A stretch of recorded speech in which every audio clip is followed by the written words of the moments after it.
नमस्कार। आप सुन रहे हैं द बॉलीवुड रेडियो और मैं हूं आपके साथ आकाश। दोस्तों, आज के इस पॉडकास्ट में किस्सा राजेश खन्ना का है और बात होगी 70s की। 70 के दशक में आपको लेकर चलेंगे। दुनिया भर में सिनेमाई चलन के अनुसार डबल रोल की भूमिका ज्यादातर ध्यान खींचने के लिए तिकड़म रही है, यह ज्यादा से ज्यादा किसी अभिनेता को खुश करने का तरीका भी। लेकिन हिंदी सिनेमा में तकरीबन एक रीति की तरह होती है, जहां अधिकतर अभिनेताओं को एक ही फिल्म में दो भूमिकाएं करने के लिए इंतजार करना पड़ता है। राजेश खन्ना ने शुरुआत ही राज में डबल रोल के साथ अपनी शुरुआत की, राज फिल्म में, और आराधना के लिए भी फिर से वही हुआ। यहां तक कि उन्हें सर्वश्रेष्ठ अभिनेता के लिए पहला पुरस्कार भी सच्चा झूठा, जो 1970 में आई, उसमें डबल रोल के लिए मिला। सच्चा झूठा एक दिल्लगी भरी मौज मस्ती वाली फिल्म थी, जिसमें मुमताज और विनोद खन्ना भी थे। कल्याण जी आनंद जी की सुहाने गीतों की झड़ी के साथ, मसलन मेरी प्यारी बहनियां बनेगी दुल्हनिया बहुत मशहूर गाना है और आज भी बजता है, और लता मंगेशकर ने इस गाने को आवाज़ दी है। या फिर एक गाना है, तो यूं ही तुम मुझसे बात करती हो, या कोई प्यार का इरादा है, लता मंगेशकर और मोहम्मद रफ़ी का गाया ये गाना। या दिल को देखो चेहरा ना देखो, किशोर कुमार ने गाया। या कह दो लता मंगेशकर, किशोर कुमार का, और इसका निर्देशन मनमोहन देसाई ने किया था। सच्चा झूठा की हम बात कर रहे हैं। इसके अलावा विजय आनंद की जॉनी मेरा नाम, जो 1970 में आई, जो उस साल की बहुत बड़ी हिट थी, उसके साथ सच्चा झूठा ने मिलकर एक नया चलन शुरू किया, हल्की फुल्की मौज मस्ती वाली फिल्मों का। बाजी जो 1951 में आई थी, या 9-2-11 जो 1957 में आई थी, या ज्वेल थीफ 1967, या 1968 की किस्मत, इसी की परंपरा में अब ये फिल्में थीं, जिसमें सच्चा झूठा या देवानंद की जॉनी मेरा नाम। राजेश खन्ना की कारीगरी ने जासूस या गांव के बाजे वाले जैसे अलग अलग तरह के किरदारों को भी जाने पहचानने का किरदार बना दिया एक। लेकिन उनकी अगली फिल्म सफर, जो 1970 में आई, उसने उन्हें टाइपकास्ट होने, एक तरह की भूमिकाएं करने से बचने का एक बड़ा मौका दिया था, और उनके अन्य किरदारों से अलग दो रास्ते के सत्येन की तरह सफर का अविनाश भी जिंदगी से ज्यादा जुड़ा हुआ महसूस होता है। सफर ही वो फिल्म है जिसमें राजेश खन्ना के पर्दे पर मौत का जश्न मनाने के दौर की शुरुआत हुई। यानी कि पर्दे पर ऑन स्क्रीन जब राजेश खन्ना के किरदार की मौत होती है तो वो फिल्म बहुत चलती है। ये जो एक मनोधारणा थी, उसकी शुरुआत लगभग एक तरह से सफ़र फिल्म से होती है, या यूं कहें कि इस मनोधारणा को जो ठप्पा लगता है वो सफ़र फिल्म से लगता है। सफ़र की सफलता के बाद राजेश खन्ना की आनंद, जिसमें उन्होंने उसी तरह से किरदार निभाया, उसने उन्हें यह मानने के लिए प्रेरित कर दिया कि पर्दे पर उनकी मृत्यु से फिल्म की सफलता पक्की है 100%। कुछ लोगों का मानना है कि राजेश खन्ना को सुपरस्टार बनने के लिए एक ही वाक्य वाले नहीं बल्कि कई तरह के डायलॉग्स ने मदद की।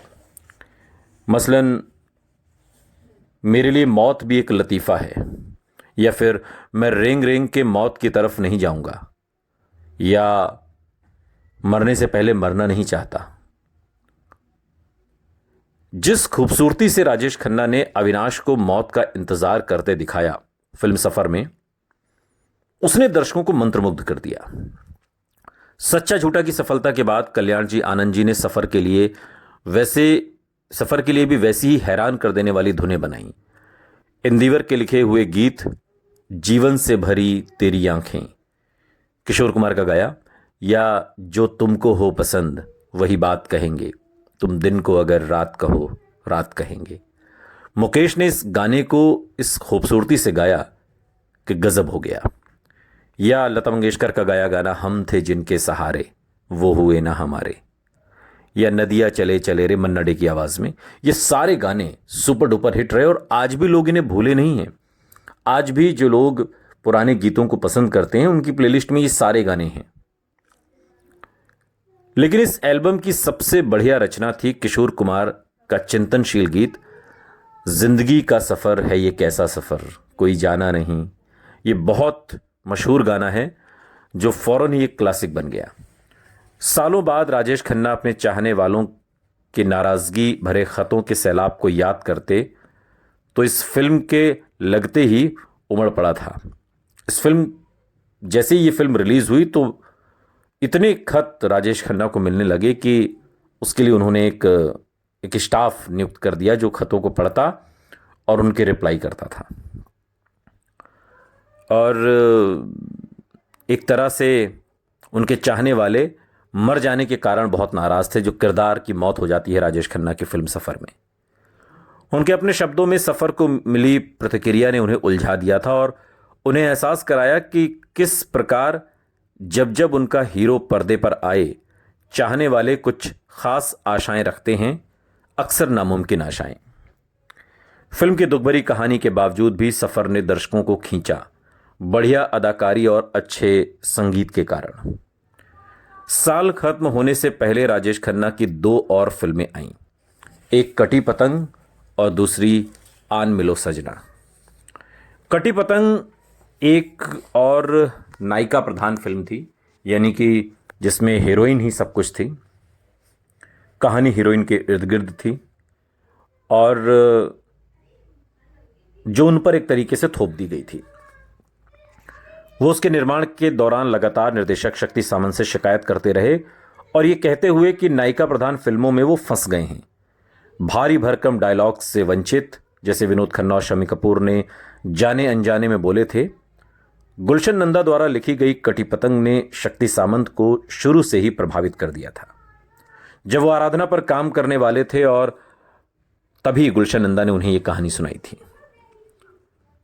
नो मैन हाफ फॉर ऑन 1950 पर आधारित कटी पतंग ने आराधना के जादू को दोबारा से दर्शकों के बीच जगा दिया था। अधिकांशतः आर डी बर्मन के संगीत के कारण, जिसके तले किशोर कुमार ने राजेश खन्ना के लिए 4 सोलो नगमे गाए। आनंद बख्शी के लिखे हुए इन गानों में ये शाम मस्तानी मदहोश किए जाए या प्यार दीवाना होता है, ये जो मोहब्बत है आज न छोड़ेंगे, ये तमाम गाने आनंद बख्शी ने लिखे, आर डी बर्मन ने संगीतबद्ध किया और किशोरदा की आवाज में जब राजेश खन्ना पर फिल्माए गए तो गजब हो गया। और राजेश खन्ना के रोमानी आकर्षण को बढ़ाने में इन गानों का बहुत बड़ा योगदान था। किसी स्तर पर कटी पतंग के नायक कमल की उस अनदेखी, अनजानी के प्रति गुस्सा जो उसको ठुकरा देती है, अगर आपने ये फिल्म देखी हो। राजेश खन्ना की असल जिंदगी में आशा पारेख के साथ स्थिति का ही बिंब था। कटी पतंग की शूटिंग आराधना के रिलीज होने से पहले शुरू हो चुकी थी और राजेश खन्ना के मुकाबले में आशा पारेख के साथ एक सितारे जैसा बर्ताव किया जाता था। नैनीताल में आउटडोर शूटिंग के वक्त आशा पारेख को बढ़िया होटल में ठहराया गया, जबकि राजेश खन्ना को एक कमतर जगह पर वो वक्त काट रहे थे। पूरी शूटिंग में राजेश खन्ना ने अपनी सह कलाकार के साथ एक दूरी बनाए रखी और ज्यादातर वो अकेले रहना ही पसंद करते, जब तक अपने सीन के लिए उन्हें बुलाया नहीं जाता। फिल्म के निर्माण के दौरान केवल आराधना ने ही उनकी हैसियत नहीं बदली, बल्कि उसके बाद वाली फिल्मों ने उन्हें स्टार बना दिया, पुरस्कार दिलवाए और उनकी मांग भी बढ़ी। हो सकता है राजेश खन्ना बहारों के सपने के समय से ही नाराज रहे हों, जब आशा पारेख उनसे दूरी बनाकर रखती थी, लेकिन फिर भी वो कभी बदतमीजी से पेश नहीं आए। जहां तक आशा पारेख का सवाल था, राजेश खन्ना की उनके साथ बहुत बढ़िया जोड़ी बनी, अलग थलग रहने के बावजूद भी। और 1970 में उन्होंने एक और सफल फिल्म की, आन मिलो सजना। मुकुल दत्त द्वारा निर्देशित आन मिलो सजना की कहानी कटी पतंग से मिलती जुलती थी। यह फिल्म एक संगीत प्रधान हिट फिल्म थी, जिसका मशहूर वाक्य है, अच्छा तो हम चलते हैं, और एक आम हिंदुस्तानी बोलचाल में यह शामिल हो गया। इसे एक सितारा होने से मिली सुविधा कहिए या सफल हो जाने पर कुछ भी करने की आज़ादी, लेकिन राजेश खन्ना अब हावी होने लगे थे।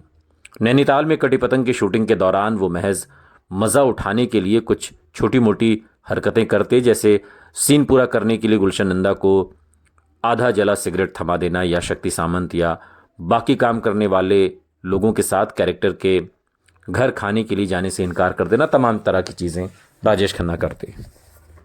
अब ये क्यों करते थे ये तो वही जाने। उस समय के ठाकुर देवी सिंह बिष्ट कॉलेज में एक युवा प्राध्यापक ब्रह्मदेव चौहान, जो शूटिंग के समय लगभग 2 हफ्ते तक अक्सर राजेश खन्ना के साथ उठा बैठा करते थे, बाद के दिनों में उन्होंने एक इंटरव्यू दिया और उस इंटरव्यू में उनका कहना है कि राजेश खन्ना उन लोगों को चुनने में बहुत नकचढ़े थे जिनके साथ उन्होंने वक्त गुजारना होता था। बाहर लोकेशन पर भी, जहां वो फिल्म बनाने वाली टोली के अलावा और किसी को मुश्किल से ही जानते थे।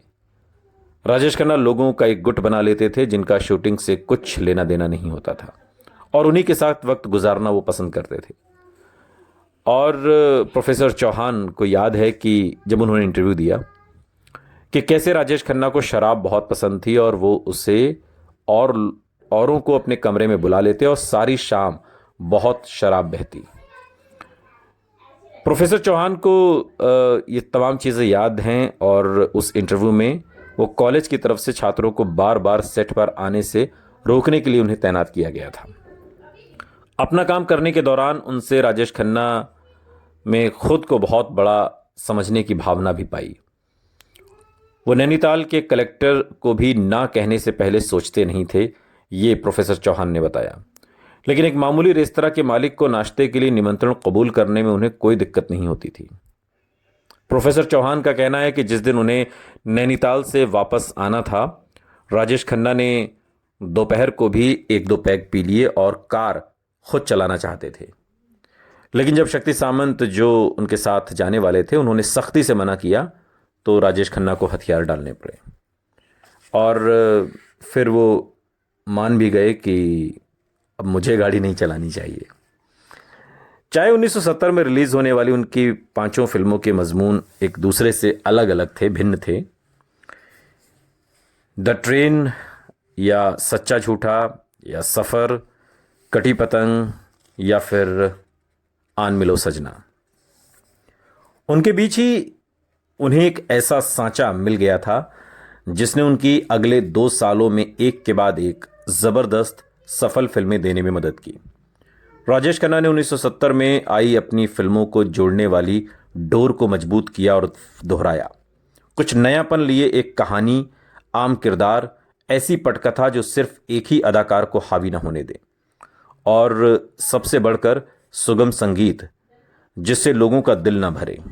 यही थे विशेष राजेश खन्ना तत्व जिन्होंने उन्हें कामयाबी दिलाई जो न पहले कभी हुई थी न बाद में कोई दोहरा पाया।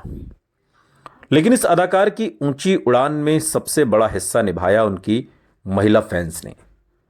मर्दों के लिए राजेश खन्ना नुक्कड़ पर मिलने वाले एक आम शख्स थे जिसके साथ वो खुद को जोड़ सकते थे, लेकिन औरतों के लिए कुछ ऐसा थे जो उन्होंने इससे पहले पर्दे पर कभी देखा ही नहीं था। राजेश खन्ना को भी देवानंद की तर्ज पर एक रोमांटिक स्टार का नाम दे दिया गया क्योंकि वो अक्सर उसी तरह के शहरी आदमी का आदर्श रूप निभाते थे जिसका वो सदाबहार अभिनेता देवानंद दूसरा नाम थे। लेकिन राजेश खन्ना ने बाजी पलट दी।